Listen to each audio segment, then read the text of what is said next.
আলহামদুলিল্লাহি রাব্বিল আলামিন। রব্বি আউযু বিকা মিন হামাযাতি শায়াতিন ওয়া আউযু বিকা রব্বি আইয়াহদুরুন। সালামুন আলাইকুম। কোরআন থেকে জানতে চাই আমি মহিউদ্দিন।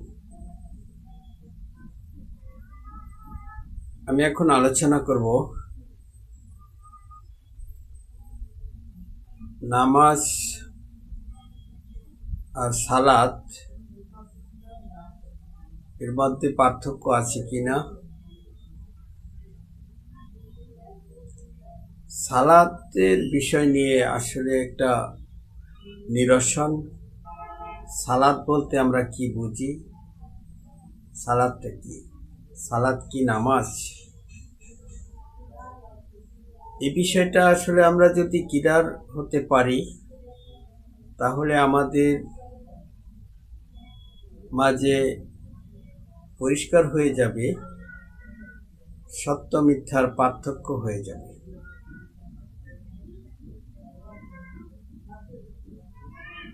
আমরা সত্য এবং মিথ্যাকে একসাথে মিশিয়ে ফেলেছি। এর থেকে বেরিয়ে আসার একটাই রাস্তা, সেটি হচ্ছে সালাত কি সেটা জানা। আমরা এমন এক জাতি যে আমরা হচ্ছি সেই জাতি, যে জাতি ব্যাপারে আল্লাহ রাব্বুল আলামিন বলেছেন যে তাদের পর এমন এক জাতি এলো যারা তাদের সালাতকে নষ্ট করলো। তো আমরা হচ্ছি সালাত নষ্টকারী জাতি। সালাত যদি আমরা ঠিক করতে পারি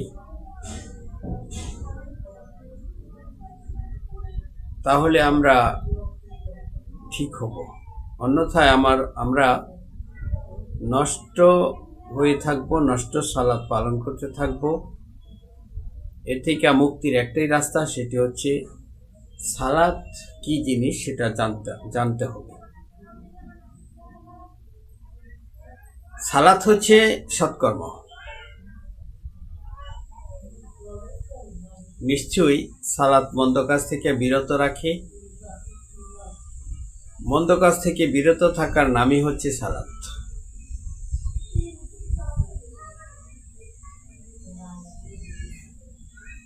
সালাত যারা কায়েম করবে না তাদেরকে যেখানে পাও হত্যা করো, অবরুদ্ধ করো, বন্দি করো, পাকড়াও করো, প্রত্যেক গোপন কাটিতে ওত পেতে বসে থাকো। যদি তওবা করে, সালাত কায়েম করে, যাকাত আদায় করে তাহলে ছেড়ে দাও। আল্লাহ ক্ষমাশীল, দয়ালু। এই যে যুদ্ধ সংগ্রাম, জিহাদ, এর পারমিশন হয়েছে সালাতকে কেন্দ্র করে।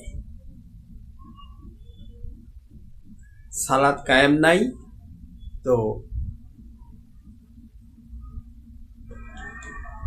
শান্তি কায়েম নাই, সালাত কায়েম আছে তো শান্তি কায়েম আছে। আমরা ইসলামকে শান্তি ধর্ম হিসাবে বলে থাকি। সালাত কায়েম না থাকলে শান্তি হবে না। আর ইসলামের শান্তির মূল জায়গাটাই হচ্ছে সালাত। এই সালাতটাকে আমরা কিভাবে নষ্ট করেছি? আমরা তো সালাতকে বানিয়েছি আল্লাহর সাথে যোগাযোগ, সংযোগ স্থাপন, কালেকটিভ। আমরা তো সালাতকে বানিয়েছি নামাজ, উপাসনা, আরাধনা, দোয়া, প্রার্থনা ইত্যাদি।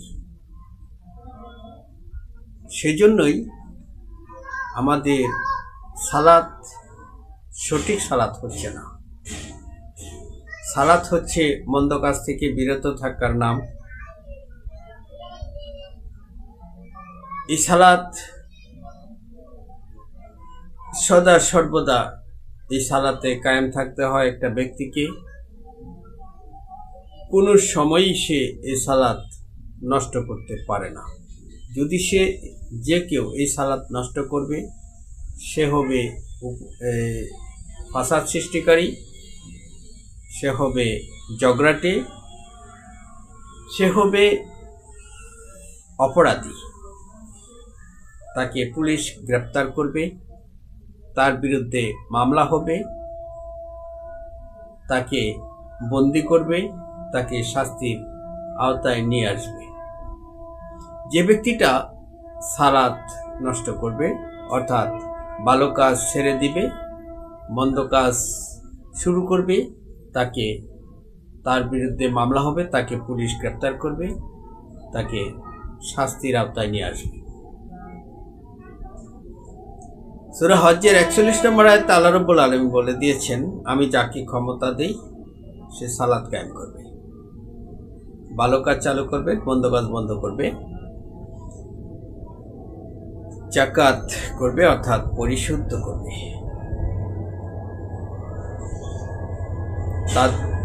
যাদেরকে ক্ষমতা দেওয়া হয় তাদের আনুগত্য করা প্রত্যেকটা নাগরিকের কর্তব্য এবং দায়িত্ব। যারা ক্ষমতাপ্রাপ্ত ব্যক্তির আনুগত্য করবে না, তারা ফাসাদ সৃষ্টিকারী হয়ে যাবে, তারাই সালাত নষ্টকারী, তারাই সালাত ভঙ্গকারী, তারা ভালো কাজের পরিবর্তে মন্দ কাজ শুরু করবে, অর্থাৎ বিশৃঙ্খলা সৃষ্টি করবে। সালাত মানেই হচ্ছে সৎকর্ম।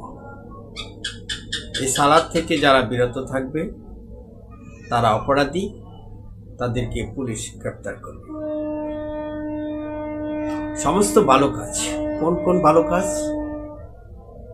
সেই ভালো কাজগুলি হচ্ছে যে কাজগুলি কল্যাণকর, শান্তিকর, শান্তিদায়ক, সেগুলি হচ্ছে ভালো কাজ। আর যে কাজগুলি ঝগড়া করে, ধ্বংস করে, ফাসাদ করে, বিপর্যয় করে মানবতার, যারা অশান্তি করে, জুলুম করে, অত্যাচার করে, লুণ্ঠন করে, এগুলি হচ্ছে সালাতের বিপরীত, এগুলি হচ্ছে নষ্ট সালাত।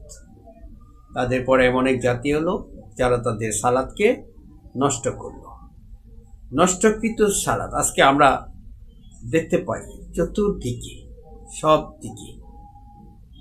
তারা বহুদলে বিভক্ত হয়ে যার যার মতাদর্শকে সঠিক আছে বলে দাবি করে ফাসাদ সৃষ্টি করছে, ঝগড়া করছে, বিশৃঙ্খলা করছে, এক দল আরেক দলের উপর চড়াও হচ্ছে, যা আল্লাহর বিধান লঙ্ঘন করে তারা দুনিয়াতে ফাসাদ সৃষ্টি করছে। সালাত হচ্ছে ভালো কাজ। যারা সালাত কায়েম করবে তারাই তো বিধান মেনে চলবে। আল্লাহ রাব্বুল আলামিন কোরআনে বলে দিয়েছেন, দিনের ব্যাপারে কোনো জোর জবরদস্তি নাই। যারা সালাত নষ্ট করেছে তারাই বলে থাকে এই আয়াত বাতিল হয়ে গিয়েছে। কত বড় সালাত নষ্টকারী, বিনষ্টকারী ব্যক্তি হলে এমন কথা বলতে পারে। তারা আরো বলে যে সালাত তারা নষ্ট করার জন্য তারা বিভিন্ন ফতোয়া জারি করে, বিধান আবিষ্কার করে। আল্লাহ রাব্বুল আলামিন বলে দিয়েছেন, তার বিধান ছাড়া যারা বিধান দেয় তারা কাফের, তারা ফাসিক, তারা জালেম। আল্লাহ রাব্বুল আলামিন কোরআনে পরিষ্কার করে বলে দিয়েছেন, যার যার দিন তার তার জন্য। কিন্তু তারা অন্যের দিনের উপরে, অন্যের ধর্মের উপরে জোর জবরদস্তি করে, হামলা করে, আল্লাহর বিধানকে তারা অমান্য করে, তারা ফাসাদ সৃষ্টি করে, ঝগড়া করে। ফাসাদ অর্থাৎ সালাত ভঙ্গকারীদের বিধান, নষ্টকারীদের বিধান কোরআনে এসেছে। যেমন সূরা মায়েদার 33-এ বলা হয়েছে, যারা আল্লাহ এবং রাসূলের বিরুদ্ধে যুদ্ধ করে, ঝগড়া করে, ফাসাদ সৃষ্টি করে, ধ্বংস করে, তাদের শাস্তি মৃত্যুদণ্ড অথবা শুলে চড়িয়ে হত্যা করা অথবা বিপরীত দিক থেকে অঙ্গ কেটে ফেলা অথবা দেশ থেকে বের করে দেওয়া। আরো বিধান এসেছে সূরা তওবার 5 নম্বর আয়াতে, যেখানে পাবে তাদেরকে যারা ফাসাদ করে, যারা ঝগড়া করে, যারা মুশরিক, যদি তারা সালাত কায়েম না করে, যাকাত আদায় না করে, তওবা না করে, তাহলে তাদেরকে যে বন্দী করো, অবরুদ্ধ করো, শাস্তির আওতায় নিয়ে আসো। আমি আমার আলোচনা আর দীর্ঘায়িত না করে এখানে শেষ করছি। আপনাদের উপর শান্তি বর্ষিত হোক।